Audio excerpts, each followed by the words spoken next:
6절에서 10절.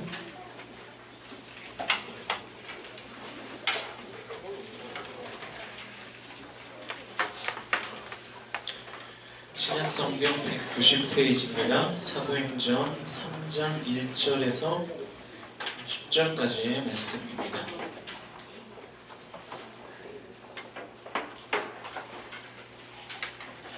신약 190페이지 사도행전 3장 6절에서 10절입니다. 다 찾으셨죠? 네, 한 절 한 절 교대로 읽습니다. 제9시 기도 시간에 베드로와 요한이 성전에 올라갈새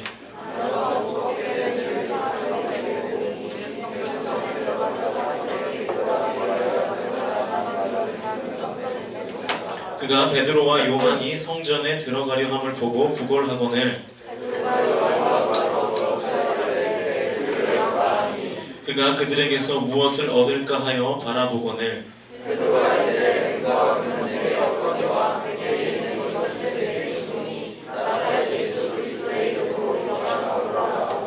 오른손을 잡아 일으키니 발과 발목이 곧 힘을 얻고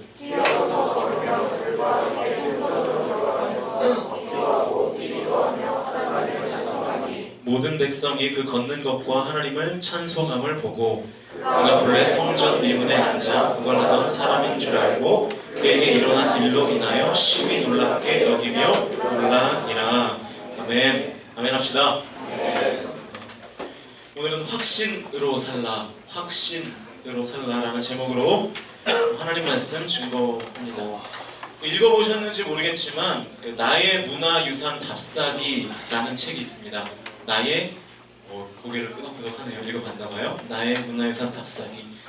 이 문화재청 장관을 지내기도 하셨던 이 유홍준 교수가 쓴 책이에요. 이 유홍준 교수는 유명한 사람인데 1990년대 초에 나왔던 이 책이요. 그 인문학 부분에서 이 최초로 밀리언셀러로 기록될 정도로 이 책을 통해서 문화유산의 신드롬이 일으켰던 그런 책입니다. 이 신드롬과 더불어서 그 유행어를 남기기도 했는데요. 이 책이 이런 유행어였어요. 아는 만큼 보이고 보이는 만큼 사랑하게 된다. 아는 만큼 보이고 그리고 보이는 만큼 사랑하게 된다. 이런 유행어가 생기기도 했습니다. 제가 지금은 잘 모르겠는데 제가 고등학교를 다닐 때까지만 해도 이 대표적인 수학여행의 코스가 어디였을까요? 지금은 어디 가나요? 제주도. 세대 차가 나네요. 제주도. 경주에 가보면 이 수많은 학생들이 이제 문화재들을 이렇게 줄 서서 관람을 하잖아요.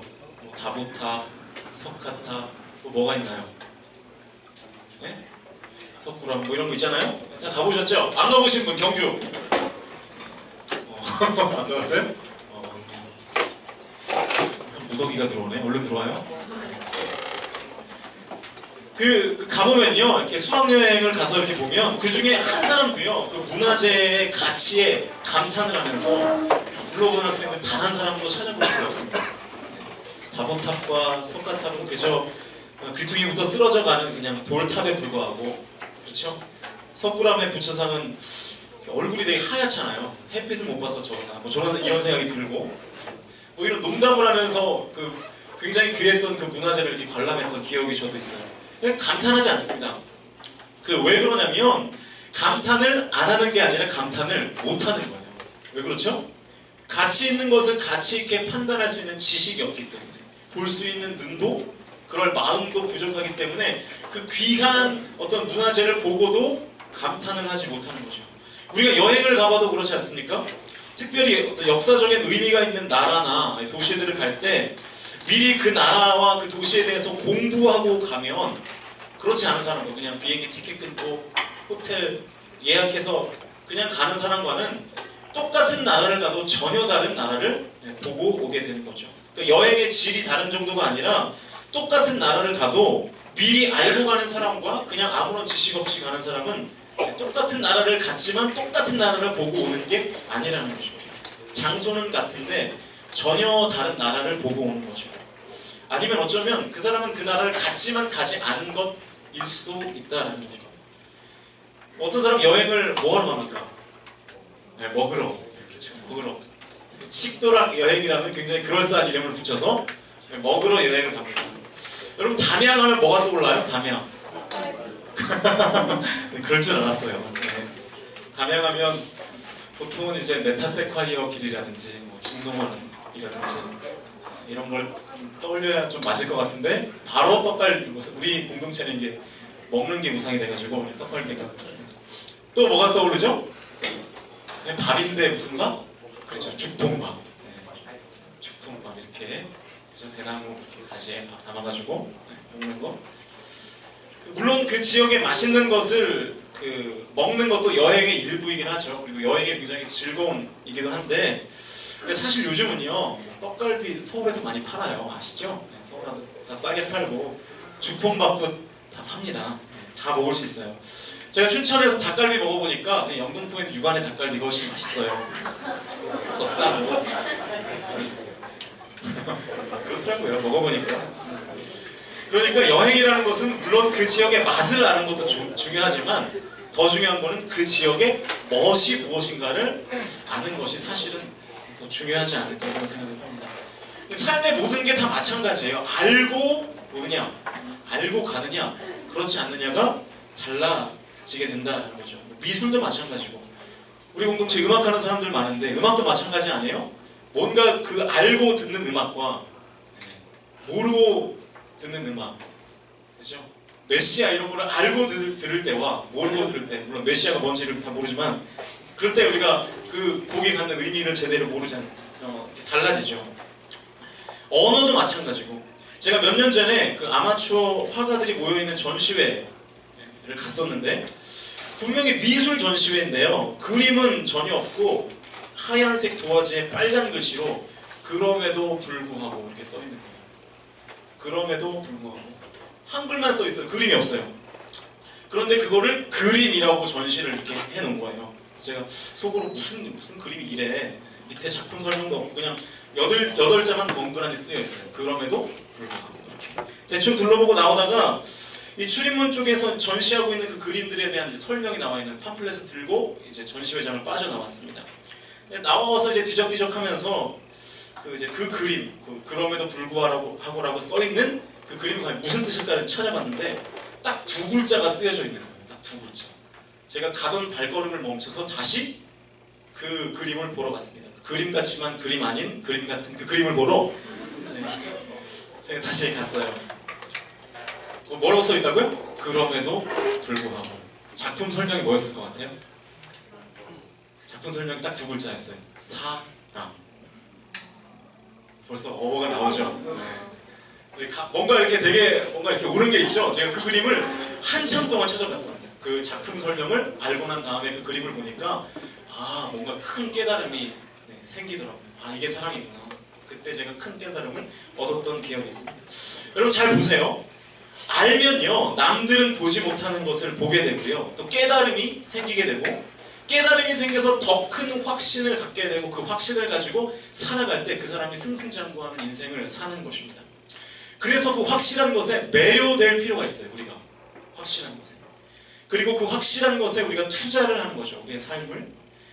사실 이 원리는요, 모든 삶에 다 적용이 됩니다. 아는 만큼 보게 되고, 그 보이는 만큼 확신을 갖게 되고, 나중에는 그 확신하는 것을 사랑하게 되는 것으로, 그 확신으로 살아가는 것으로 우리의 삶을 펼칠 때에 우리의 인생이 의미 있는 인생, 그리고 온전히 쓰임받는 인생으로 살아가게 된다는 것입니다.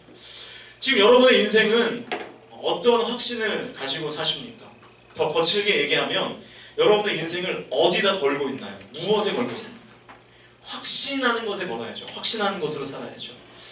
그렇게 살고 있는지 모르겠어요. 자, 그러면 제가 다시 한번 물어볼게요. 여러분이 확신이 있는 그것, 지금 여러분 이거는 확실해 라고 믿고 있는 그것이 정말 확실한 것이 맞는가? 여러분이 알고 있는 그것이 진짜 정확한 것이 맞는가? 아는 만큼 보이는데, 이 말을 좀 다른 말로 하면 제대로 알아야 제대로 보게 되는 것이고요. 결국 제대로 알아야 제대로 된 확신을 갖게 되는 것입니다. 그 제대로 된 확신에 내 시간과 내 땀과 열정을 투자해야 헛된 인생이 아니라 제대로 된 삶을 살 수 있게 되는 거죠. 오늘 본문을 좀 보면 오늘 본문의 주인공이 누군가요? 네? 오늘 본문의 주인공이 누굴까요? 물론 보는 시각에 따라서 다를 수가 있겠지만 병 고침을 받은 안진뱅이가 주인공이 될 수도 있겠죠. 그런데 오늘은 좀 이 베드로의 관점에서 이 말씀을 좀 살펴보면 좋겠어요. 그러려면 이 베드로가 어떤 사람인가를 좀 알아야 되겠죠. 여러분이 알고 있는 베드로 어떠한 정보가 있나요? 베드로의 직업이 뭐였죠? 네, 어부였습니다. 일단 베드로의 직업은 어부였어요. 그것도 베테랑 어부였습니다. 그런데 어느 날 밤이 새대로 그물을 던졌는데 물고기를 한 마리도 건지지 못했죠. 못 잡았습니다. 그렇게 낙심하고 있는 베드로에게 예수님께서 찾아오셔서 저 깊은 곳에 가서 그물을 내려봐라. 그래서 실제로 순종함으로 그 그물을 내리니까 그물이 찢어질 정도의 많은 물고기를 건지게 되었죠. 그 일이 있고 난 후에 베드로는 예수님을 따르면서 예수님의 제자가 되었습니다. 여러분, 베드로의 기질이 뭘 것 같으세요? 그래요. 잘하네요. 베드로의 기질이 다혈질입니다. 그래서 대표적인 어떤 한 장면을 말씀드리면, 배를 타고 가는데 예수님께서 저기에서 물 위를 막 걸어오시는 거예요. 그죠? 예수님께 막 소리치면서 베드로가 뭐라 그러죠? 뭐라 그러죠?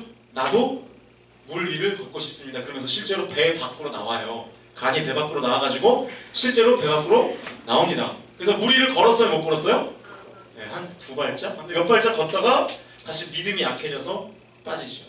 대단한 믿음과 믿음이 없음이 너무나 이렇게 갑자기 펼쳐지는 그런 신앙을 가졌던 사람이 베드로예요. 다혈질이죠. 다혈질. 이 베드로가 얼마나 다혈질이냐면, 베드로는 예수님의 수제자잖아요. 그런데 예수님 바로 옆에서 그렇게 쫓아다녔는데도 성경은 베드로 전서밖에 쓰지 못했습니다. 베드로 전서가요, 한 8페이지 정도밖에 안 돼요. 신약 성경 전체 중에 8페이지 정도만 베드로가 쓰고, 그러니까 베드로는 앉아서 뭘 이렇게 쓰는 이 성격이 아닌 거예요. 그죠? 밖에 나가서 사고 치고 그러는 게 적성에 맞는 거지. 바울 같은 사람은 어때요? 신약 성경 반 이상 바울이 썼잖아요. 바울은 예수님을 실제로 보지도 못했어요.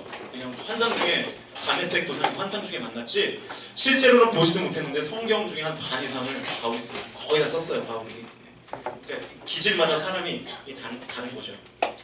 이 군인들이 예수님을 잡으러 오니까 베드로가 어떤 행동을 한지 아십니까?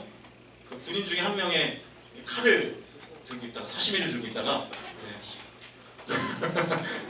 예수님을 잡으러 오니까 말고라는 군인의 귀를 잘라버렸어요. 베드로가 확 해가지고 오늘 처음 듣는다는 이 표정 잘랐어요. 말고라는 사람의 귀를 잘라가지고 예수님께 혼나죠. 칼로 쓰는 자는 뭘로 망한다고요? 칼로 망한다. 그러면서 예수님께 혼나고 그러잖아요. 그렇게 예수님을 위해서 칼을 휘두른 베드로가 나중에는 또 예수님을 몇 번 부인합니까? 3번이나 부인하고. 그러니까 다혈질이에요. 이렇게 업앤다운이 굉장히 심했던. 제 친구 중에도 이렇게 베드로 같은 애가 있었어요. 제가 이제 고등학교 때 성가대를 했는데, 성가대를 했거든요, 제가. 제가 다니는 모교회는요, 주일 2부 예배를 이제 학생 성가대가 이제 쓰는 거예요. 우리는 2부 예배를 이제 호산나가 쓰는데, 저희 모교회는 이제 학생 성가대가 서요. 호산나 성가대 또 총무님들 부장님 계시고 그러는데, 그래서 이제 2부를 드리고 교회 식당에서 국수 먹고, 항상 국수를 줬거든요. 국수 먹고 이제 바로 또 다음 주 성가 연습을 이렇게 했습니다. 다 끝나면 이제 주일에 한 2시쯤 돼요. 그때부터 이제 고등부 친구들이랑 뭘 했을까요? 노는 거죠. 뭐 그때부터 주로 농구했고, 왜냐면 마지막 승부가 유행했기 때문에 농구하고 그랬어요. 세차이가 나죠? 네, 뭐 먹으러 다니고 농구하고 그랬는데, 농구한 것과 더불어 당시에 최고 유행했던 게 뭐냐면 노래방이에요. 노래방 안 가본 지 10년 된 것 같은데 아무튼 노래방이었어요. 근데 제 친구 중에 아무튼 엄청 홍승철이라고 되게 페이스북 검색해보면 나와있고 엄청 홀리한 친구가 있었거든요. 그 당시에 고등학교 때 생긴 건 샘 오칠이처럼 생겼습니다. 진짜 똑같이 생겼어요. 샘 오칠이랑. 믿으셔도 됩니다. 확실히 그렇게 생겼는데, 아무튼 고등학교 때 엄청 거룩했어요, 얘가. 그래서 여기 성가 연습을 끝나고 난 다음에 주로 이제 노래방을 갔거든요. 노래방. 그러면 이 오칠이가 막 우리를 이제 정죄하는 거예요. 하나님을 찬양하는 성가 연습을 끝내고 어떻게 노래방을 가냐는 거예요. 그래서 그럼 너는 가지 마 이러면 또 끝까지 따라와요. 안 빠지고 와서 노래방에서 막 아주 먼 옛날 부르고 막 이랬어요. 아주 먼 옛날 아시죠? 쌤 오칠이가. 홀리한 오칠이었죠. 그런데 얘가 이제 20살이 돼가지고 대학을 가더니 아주 본격적으로 죄를 짓기 시작하는데 아무튼 뭐 그 나이 때 할 수 있는 모든 죄를 다 짓더라고요. 네, 할 수 있는 모든 죄를 10년 동안 정신을 못 차리더라고요. 그러다가 이제 30이 넘어서 가까스로 정신을 차려가지고 지금은 서울신학대학원을 다닙니다. 네, 대학원, 신대 대학원. 시작생들 가서 한번 찾아보세요. 쌤 모치리 닮은 걔가 무조건 걔예요. 그렇죠. 다혈질. 네. 베드로가 그랬다는 것입니다. 베드로가 이랬다가 저랬다가 왔다 갔다 하는 그런 다혈질의 삶을 살았습니다. 그 베드로가 왜 그랬을까? 베드로가 왜 그렇게 업앤다운, 기복이 심한 인생을 살았을까? 이유가 있어요. 그 베드로는요, 예수님을 제대로 알지 못했던 거예요. 수제자였지만 예수님을 제대로 알지는 못했습니다. 그래서 확신이 없었던 거예요. 그 예수님에 대한 베드로의 무지를 알 수 있는 장면이 사복음서에 다 나오는데, 그 소위 말하는 이 가이사랴 빌립보 문답이라는 장면이 있죠. 사람들이 나를 세례 요한, 엘리야, 선지자라고 부르는데 그러면 너희들은 날 누구라 하냐 하고 예수님께서 질문하시니까 베드로가 답하죠. 마태복음 16장 16절입니다. 화면 한번 보세요. 시몬 베드로가 대답하여 이르되 주는 그리스도시요 살아계신 하나님의 아들이시니이다. 베드로가 완벽한 대답을 했습니다. 정답을 말했어요. 그래서 예수님께서 굉장히 흡족해 하시면서 이제 앞으로의 예수님의 핵심 사역, 그러니까 십자가 사역의 비밀을 처음으로 제자들에게 이제 알려주십니다. 예수님의 사역의 비밀을 다 듣고 난 다음에 갑자기 베드로가 예수님한테 막 화를 내요. 마태복음 16장 22절을 보시면 베드로가 예수를 붙들고 항변하여 이르되 주여 그리 마옵소서 이 일이 결코 주께 미치지 아니하리이다. 무슨 내용이에요? 베드로가 예수님 그러지 마시라고, 절대로 그런 일은 일어나지 않을 거라고 막 소리치면서 예수님께 막 항의하는 그런 모습입니다. 베드로의 그 말을 들은 예수님께서 더 화를 내요. 16장 23절을 보시면 예수께서 돌이키시며 베드로에게 이르시되 사탄아 내 뒤로 물러가라. 너는 나를 넘어지게 하는 자로다. 내가 하나님의 일을 생각하지 아니하고 도리어 사람의 일을 생각하는도다 하시고, 그러니까 예수님께서 이 베드로를 사탄이라고 부르시면서까지 굉장히 호통을 치시죠. 자, 이 내용의 정황을 보면 아직 베드로는요, 예수님이 어떤 목적을 가지고 이 땅에 오셨는지 정확히 지금 알지 못하고 있는 것입니다. 그냥 단순히 기적을 행하시는 대단한 분 정도라고는 알고 있었지만 예수님이 이 땅에 오신 근본적인 목적, 예수님의 존재 이유에 대해서는 잘 몰랐던 거예요. 예수님이 정말로 어떤 분인가에 대해서는 잘 몰랐던 겁니다.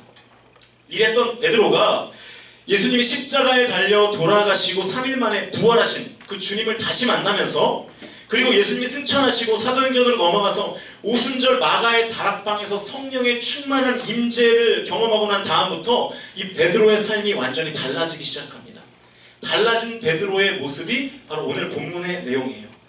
사도행전 3장은 우리가 잘 아는 내용이죠. 성전을 출입하는 문 옆에서 안진뱅이가 구걸을 하고 있습니다. 마침 베드로와 요한이 그 문을 지나가는데 이 안진뱅이가 베드로와 요한에게 한 푼 줍시오 그런 거죠. 그러니까 이제 동전 한 입을 주거나 동전이 없으면 그냥 지나가면 되는데, 그런데 베드로가 그러지 않습니다. 그냥 안 넘어가고 오늘 본문 4절과 5절을 보세요. 사도행전 3장 4절 5절. 베드로가 요한으로 더불어 주목하여 가로되 우리를 보라 하니 그가 저희에게 무엇을 얻을까 하여 바라보거늘. 베드로와 요한이 말을 시키니까 이 안진뱅이는 당연히 돈 좀 줄래나 보다 이러고서 기대하면서 쳐다보고 있었습니다. 그런데 돈은 안 주고 엉뚱한 말을 해요. 6절입니다. 우리 같이 한번 읽어볼까요? 3장 6절 시작.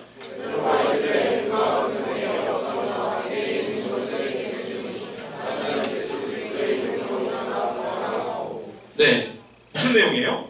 갑자기 안진뱅이한테 일어나 걸으래요. 일어나 걸으라. 일어나 걸으라고 말만 한 것이 아니라 안진뱅이의 손을 잡고 실제로 일으켰습니다. 7절을 보세요. 오른손을 잡아 일으키니 발과 발목이 곧 힘을 얻고 그랬죠. 손을 잡고 일으키니까 어떻게 됐습니까? 발과 발목에 힘이 생긴 거예요.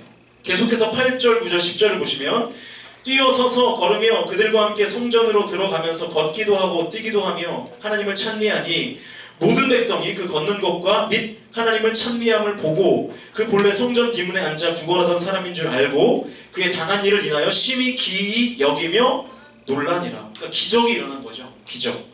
안진뱅이가 고침받는, 안진뱅이가 일어나는 기적을 경험하게 되었습니다. 그리고 그 기적을 주변에 있던 많은 사람들이 다 보게 되었습니다. 오늘 제가 여러분과 함께 주목하고 싶은 것은 그냥 기적이 일어났다, 하나님의 기적이 일어났다 라고 하는 그 기적 자체가 아닙니다. 기적은 당연히 그냥 하나님이 일으키시는 거죠. 하나님만이 하실 수 있는 것이 기적입니다. 제가 오늘 여러분과 생각해 보기를 원하는 것은 과연 기적이 어떠한 경로를 통해서 일어났는가 하는 거예요. 굳이 표현한다면 기적이 일어나는 경로, 변화의 경로, 영향력 있는 삶이 어떻게 가능해지는가를 함께 보려고 하는 거예요. 3절 6절 다시 한번 보시면 베드로가 가로되 은과 금은 내게 없거니와 내게 있는 것으로 내게 주노니 곧 나사렛 예수 그리스도의 이름으로 걸으라 하고, 앞에 부분을 좀 주목해 보세요. 은과 금은 내게 없거니와 내게 있는 것으로 내게 주노니 그랬습니다. 그러니까 베드로는 나에게 있는 것을 너에게 준다고 말하면서 무슨 얘기를 하는 거예요? 예수 그리스도 그 이름의 능력을 선포했다라고 하는 것입니다.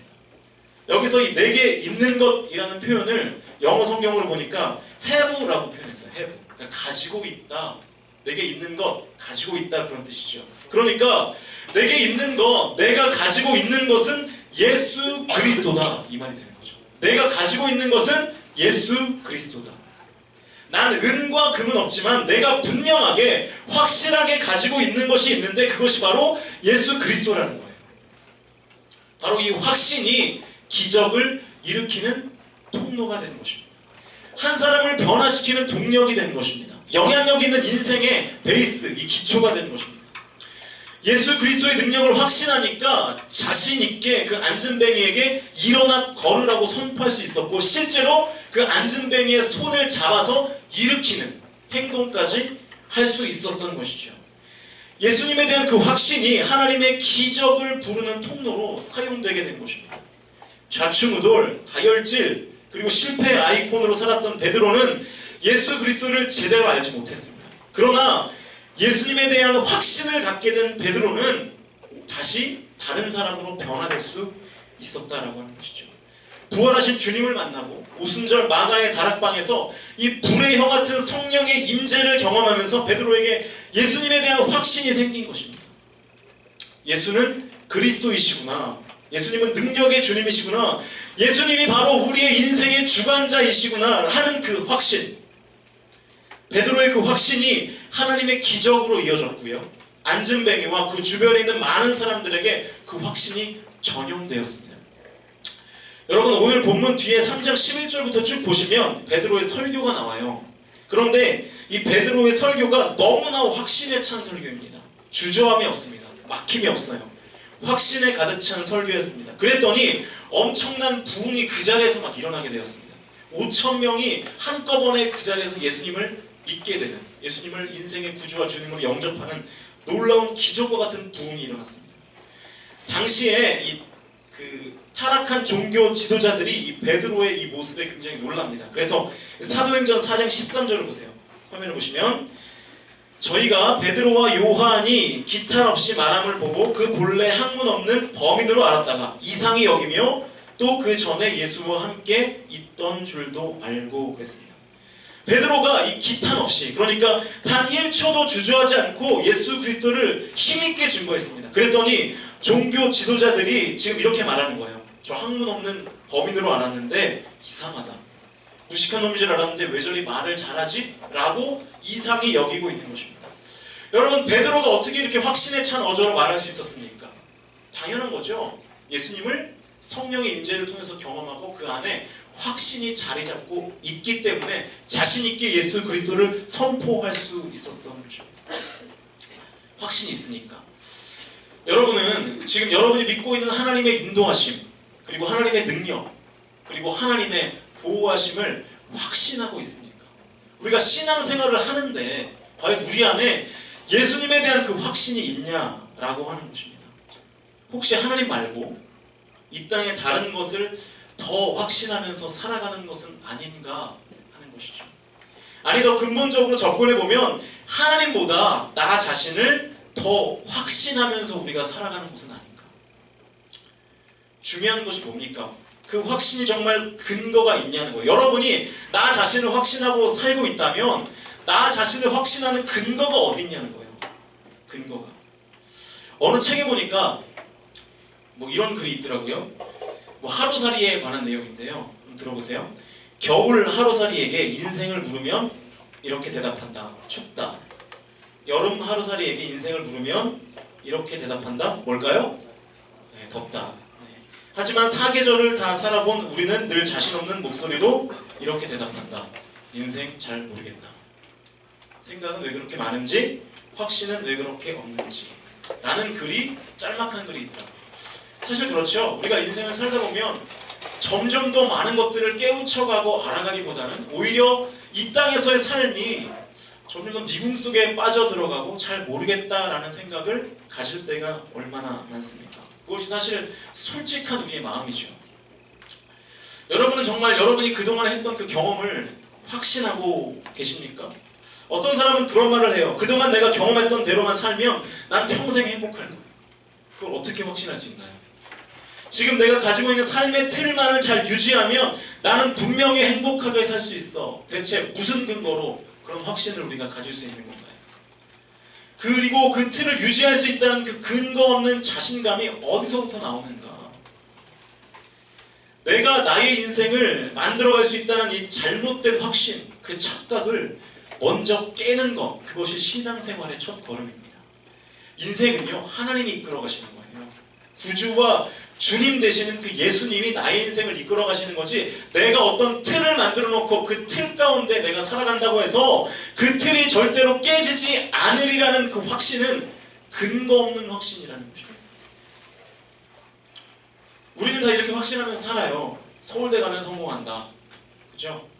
서울대 가서 실패한 사람이 얼마나 많은지 아십니까? 대기업만 들어가면 성공한다. 연봉이 한 7천 되면 인생이 행복하겠지. 대체 무슨 근거로 우리가 그런 확신을 하고 있는가? 라고 하는 거죠. 뭐 이런 얘기하면 좀 어떨지 모르겠지만 저희 누나가 돈을 꽤 잘 벌어요. 한 7천 벌 거예요 아마? 네. 옆에서 보면요 절대로 행복하지가 않아요. 보면 맨날 아프고 병들고. 네. 제가 작년 라디오 예배 때 소개했던 그 누나예요. 아시죠? 덴마크 다이어트로 20kg를 빼서 장난 아닌 몸무게를 만들었다가 다시 6개월 만에 장난 아닌 몸무게로 됐던 그 누나. 보면요 그닥 그렇게 행복해 보이지 않습니다. 돈이 우리에게 행복을 주지 못한다는 거죠. 내가 세운 인생 계획대로 척척 진행되면 난 행복할 거야. 누가 그래 누가? 그 확신을 대체 그 확신의 근거가 어디 있는지 우리 출처는 전혀 묻지 않고 그냥 어려움풋하게 그렇게만 생각하고 살아가죠. 내가 세운 인생 계획대로 진행되면 행복할 거야 라고 생각했던 대표적인 사람이 있어요. 제가 작년 겨울 수련회 때도 소개해드렸는데 당연히 기억을 못하실 테니까 저도 처음 소개하는 기분으로 할게요. 그 흥분과 모험으로 한평생을 살아왔던 한 남자가 있었습니다. 그가 추구한 직업의 종류와 주거지의 다양성만으로도 기네스북에 오를 만했던 그런 남자였어요. 운전기사, 사냥꾼, 종군기자, 낚시꾼, 권투선수, 사업가, 군인, 작가, 그리고 스페인에서는 투우사로 활동하기도 했습니다. 이 오스트리아와 이탈리아의 전선에서는 구급차 운전병으로도 일하기도 했고요. 그리스와 터키의 전쟁터에서는 종군기자로 일했습니다. 아프리카에서는 사자와 코끼리를 사냥하기도 했대요. 이 쿠바에서는요 군수 공장을 경영하는 사업가로 수완을 발휘하면서 틈틈이 또 바다 낚시를 즐겼다. 그러니까 뭐 굉장히 풍요로운 삶을 살았던 사람이죠. 파리에서는 특파원으로 일했습니다. 파리와 스페인을 무대로 한 작가이기도 했어요. 그는 또한 역사적인 이 노르망디 상륙 작전에 참여하기도 했던 그런 참전 용사였습니다. 그가 탄 비행기를 2번이나 추락했지만 그는 살아남았습니다. 그는 3번이나 결혼에 실패했고 다시 4번째 결혼식을 올리기도 했습니다. 그러다가 이 사람이 1954년 노벨 문학상을 수상하는 작가가 됐어요. 그러다가 그의 나이 62세가 되던 해 1961년 7월에 미국 아이다호의 저택에서 그가 평소에 자주 사용하던 이 권총을 가지고 자신의 이마를 겨냥해서 당긴 채 쓰러지면서 그 인생, 그 드라마틱한 인생의 막을 내렸습니다. 킬리만자로의 눈, 누구를 위하여 종을 울리나. 그리고 그 유명한 노인과 바다를 쓴 작가, 누굽니까? 네, 어네스트 해밍웨이라는 사람의 인생을 제가 지금 읽어드린 거예요. 이 어네스트 헤밍웨이는요, 자신이 원했던, 자신이 계획했던 인생 다 살아본 사람입니다. 그런데 이 사람의 마지막은 자신의 머리에 총을 겨누는 자살을 선택했습니다. 자신의 계획대로 척척 진행할 수 있었던 대단한 능력을 가졌던 사람이었어요. 그래서 이 헤밍웨이의 젊었을 때의 별명이 챔프였대요. 챔피언. 하는 것마다 다 승리했다라고 하는 거죠. 그러나 헤밍웨이의 마지막은 챔피언의 모습은 아니었죠. 처절하고 비참한 모습이었습니다. 잠언 16장 9절을 보면요, 이런 말씀이 있죠. 사람이 마음으로 자기의 길을 계획할지라도 그의 걸음을 인도하시는 이는 여호와시니라. 저는 이 개역 개정보다 공동 번역이 더 와닿는 것 같아요. 제가 이렇게 다시 한번 읽어드리면, 사람은 속으로 제 할 일을 계획해도 그것을 하나하나 이루시는 분은 하나님이시다. 그러니까 내 계획대로 되면 행복할 것이라는 이 잘못된 지식, 이 착각을 저와 여러분이 버리셔야 합니다. 그렇게 자신의 뜻과 계획대로 승승장구했던 헤밍웨이가 얼마나 공허하고 힘들었으면 이 자살을 택했을까를 우리가 곰곰이 한번 생각해 봐야죠. 이런 예들이 사실은 너무나 많지 않습니까? 그래서 예수님이 우리에게 인생을 사는 법을 이렇게 말씀하셨어요. 마태복음 11장 28절입니다. 같이 한번 읽어볼까요? 시작.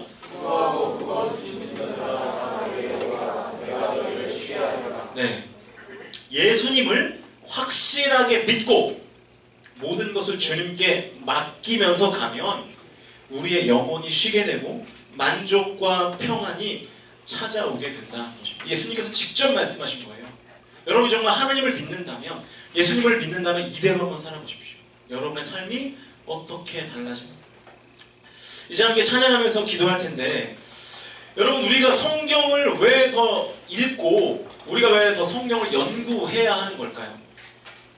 왜냐하면 그래야 하나님을 제대로 알게 되고, 그래야 하나님을 제대로 믿고 확신하게 되고요, 그래야 그 확신으로 예수님에 대한 확신을 가지고 살아갈 수 있기 때문에 그렇습니다.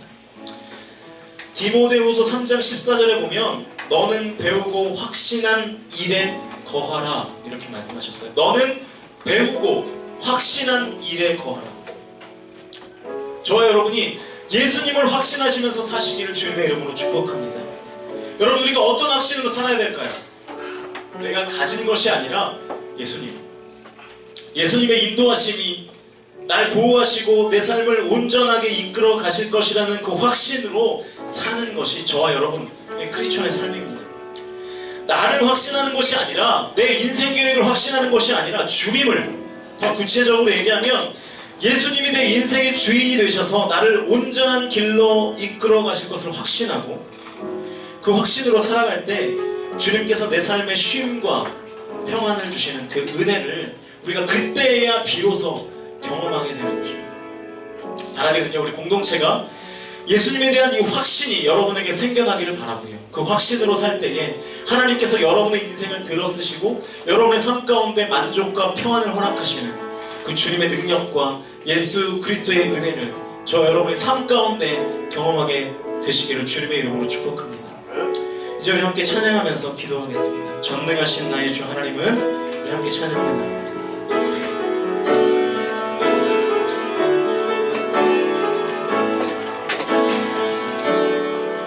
전능하신 나의 주 하나님은 능치 못하실 일 전혀 없네.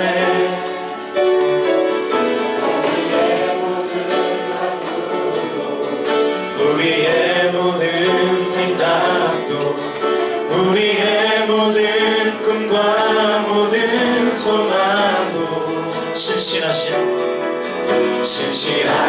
나의 주 하나님은 우리의 모든 괴로움 바꿀 수 있네. 불가능한 일을 행하시고 죽은 자를 일으키시니 그를 이길 자 아무도 없네. 다시 한번 전능하신 나의 주 하나님은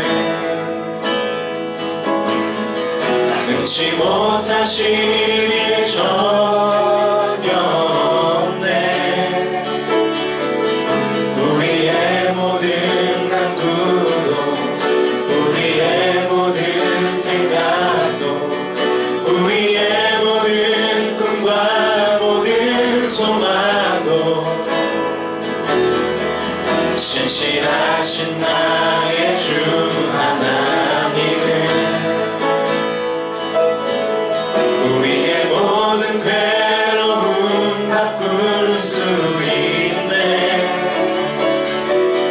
불가능한 일 행하시고 죽은 자를 일으키시니 그를 이길 자 아무도 없네. 주의 말씀 의지하여 주의 말씀 의지하여 깊은 곳에 금을 던져 오늘 그가 놀라운 일을 이루시는 것 보라. 주의 말씀 의지하여 믿음으로 금을 던져 믿는 자에게 은지 못하고 주의 말씀 의지하여 주의 말씀 의지하여 깊은 곳에 금을 던져 오늘 그가 놀라운 일을 이루시노라. 주의 말씀 의지하여 믿음으로 금을 던져 믿는 자에게 능치. 우리 예수님에 대한 확신을 갖고 다시 한번 고백하며 나아갑니다. 주의 말씀 의지하여 깊은 곳에 금을 던져 오늘 그가 놀라운 일을 이루시는 것 보라. 주의 말씀 의지하여 믿음으로 금을 던져 믿는 자에게 전부 주의 말씀 의지하여 주의 말씀 의지하여 깊은 곳에 금을 던져 오늘 그가 놀라운 일을 이루시는 것 보라. 주의 말씀 의지하여 믿음으로 믿는 자에게 눈치 못하겠네. 우리 시간 기도하실 때 하나님 온전히 주님을 확신하기를 소원합니다. 예수 그리스도께서 나의 인생의 구주와 주님 되심을 내가 오늘 예배를 통하여 온전히 확신할 수 있도록 아버지 하나님 인도하여 달라고. 하나님 내가 나를 믿고 사는 것이 아니라 내 상황과 형편과 처지를 확신하며 사는 것이 아니라 오직 내 인생에 찾아오셔서 나를 죄에서 속량하시고 나를 이끌어주시는 그 주님을 온전히 의지하며 그 주의 말씀을 의지하며 내가 주님을 확신하며 그 확신으로 살아가는 온전한 신앙생활을 감당할 수 있게 해달라고. 우리 이 믿음을 가지고 주님 앞에 기도하며 나아갔으면 좋겠습니다. 같이 한번 주님 앞에 기도하며 나아갑니다. 기도하시겠습니다. 살아계신 아버지 하나님 우리 가운데 역사하여 주시옵소서. 하나님 우리 가운데 역사하여 주시옵소서. 하나님 오순절 마가의 다락방에 불의 혀와 같은 성령의 임재를 통하여 베드로가 좌충우돌 전망지축 실패의 아니콘이었던 베드로가 하나님 예수님에 대한 확신을 가지고 온전히 아버지 그 삶 가운데 영향력 있는 삶으로 예수 그리스도의 확신을 가지고 하나님 믿음으로 선포하며 살았던 하나님 그 인생을 하나님 우리가 본받기를 간절히 소원합니다. 하나님 우리의 믿음이 주님을 확신하는 믿음이 될 수 있도록 하나님 인도하여 주시며 하나님 우리의 믿음이 온전히 예수 그리스도의 능력과 주님께서 나의 인생을 이끌어가시고 주님께서 나의 구주와 주님 되심을 하나님 확신하며 나아가는 하나님 우리의 믿음이 될 수 있도록 아버지 하나님 인도하여 주시옵소서. 나의 뜻이 아니라 나의 인생 계획이 아니라 온전히 주님께서 나를 어떻게 이끌어가시든지 그 주님의 인도하심과 아버지 그 주님의 선한 아버지 인도를 내가 온전히 확신하며 나아갈 수 있도록 주여 아버지 우리 공동체 안에 하나님 그 믿음을 허락하여 주시옵소서. 주님을 확신하기 원합니다. 아버지 근거 없는 나는 나에 대한 자신감을 갖는 것이 아니라 나를 책임지시고 내 안에 역사하시며 아버지 온전히 나의 삶을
상황 속에서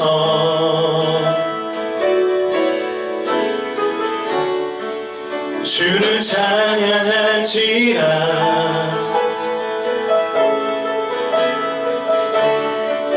주는 너의 큰 상급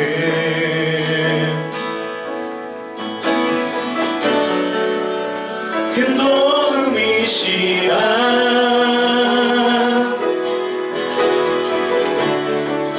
주의 얼굴 구할 때 주의 영을 부으사 크신 사랑 안에서 크신 사랑 안에서 주를 보게 하소서.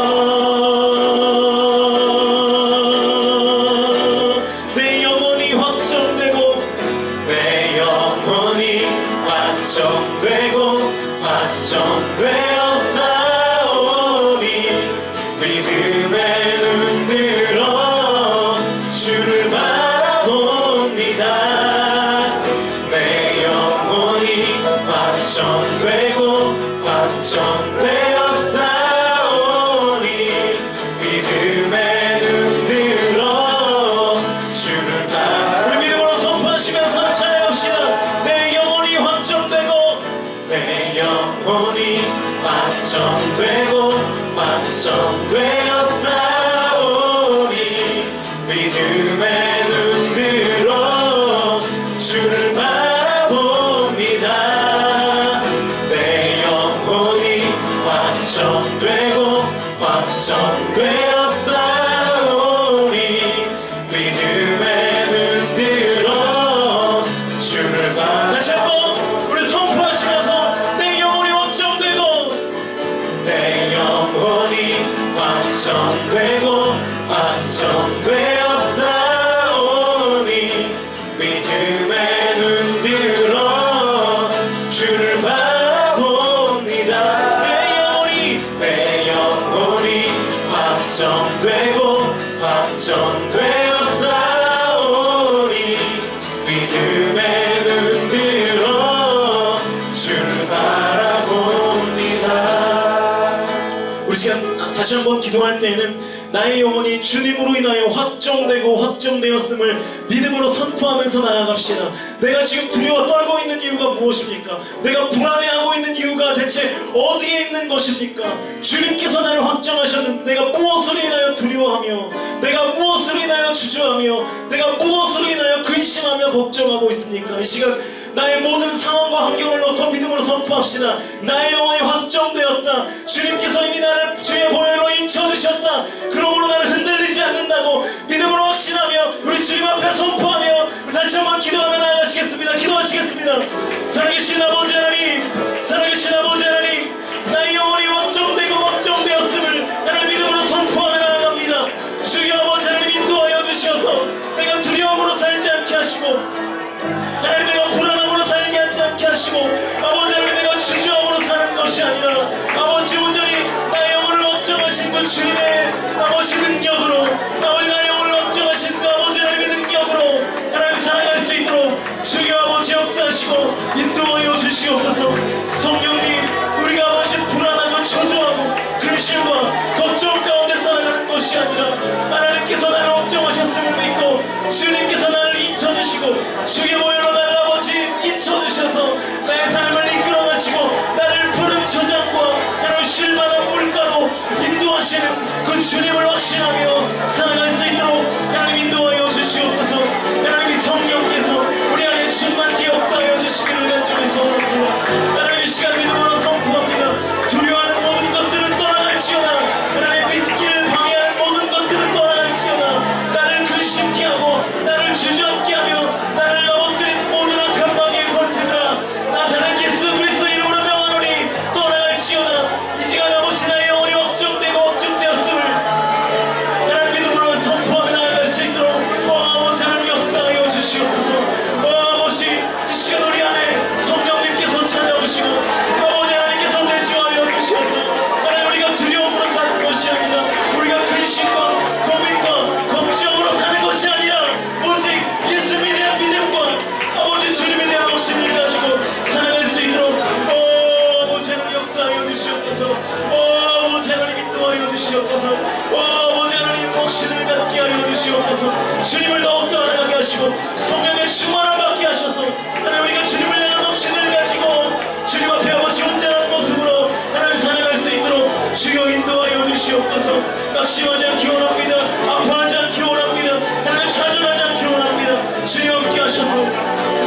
확신을 허락하여 주시옵소서.